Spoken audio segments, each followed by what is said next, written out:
Huu ni mwaka wa imani na matendo. Imani na matendo. Nimeona Mungu akitoa watu katika CRB. Najua kile nasema leo. Huu ni mwaka ambao kuna watu wamejaribu kustruggle kutoka, ni kama shimo ilichimbwa through the systems. Shimo ilichimbwa na wakawekwa hapo na wakaambiwa no access to prosperity. No access to prosperity. But saa hii Mungu ameshika. Nimeona mkono ukishika watu wakitolewa tu wakanyanga nje. Najua kile nasema, kuna watu hata mkiwaangalia mwezi kana kwamba wamefungwa, lakini wamefungwa tu. Kuna vitu zilifanywa wakateleza, wakaingia kwa shimo. Wakaingia kwa shimo na liko na giza na hawaonekani, but naona Mungu akiwashika mkono, akiwatoa tu, akiwaambia songa, tembea. So when you get out of that, be careful, usirudi. Hautarudi tena huko, usirudi, usitikia kurudi.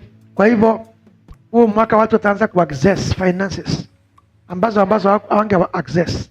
Kwa hivyo Mungu unaweza kuta uko na 1,300 kwa akaunti yako, ama uko na access ya 1,300, alafu ukute kuna shamba inapeana na 1,500 na uko na uwezo wa ku access 200. Unachukua, unawekelea pale, unasili hiyo deal na nasema ya kwamba Yesu ni Bwana.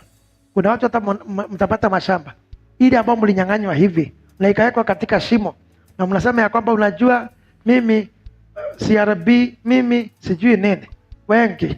Wengi huu mwaka mnatoka, mnaenda free. Hiyo nilisema last week but one, nikasema last month.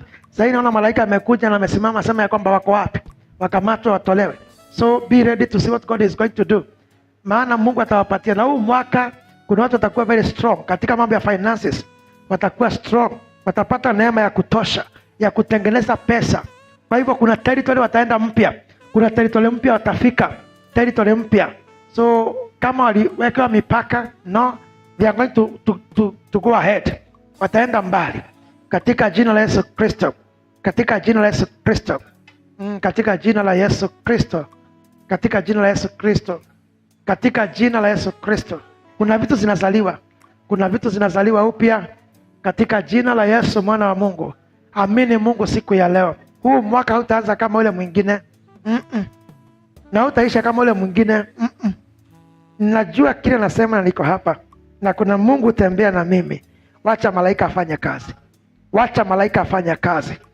Wale ambao walikusahau watakongotwa na Mungu. Umeacha huyu wapi? Saa hii ni kibali mnavaa kwa msama ya kwamba kikuje, ifike kwako katika jina la Yesu. Maana hauna mtetezi, mtetezi wako ni Mungu. Sasa wacha Mungu akutetee katika jina la Yesu Kristo. Na wewe ya kwamba you are the winner. Maana katika vita kuna mtu wa kuwin na wa kulose. Katika vita kuna winner, kuna loser. Wale ambao wako katika ufalme, you will win. You will win. You will win in the name of Jesus. Nimesema kuna unabii nataka kutoa leo. Acha niipeane katika jina la Yesu Kristo mwana wa Mungu aliye hai. Hallelujah. Nani naamini ya kwamba huu ni mwaka wa kubadilikiwa na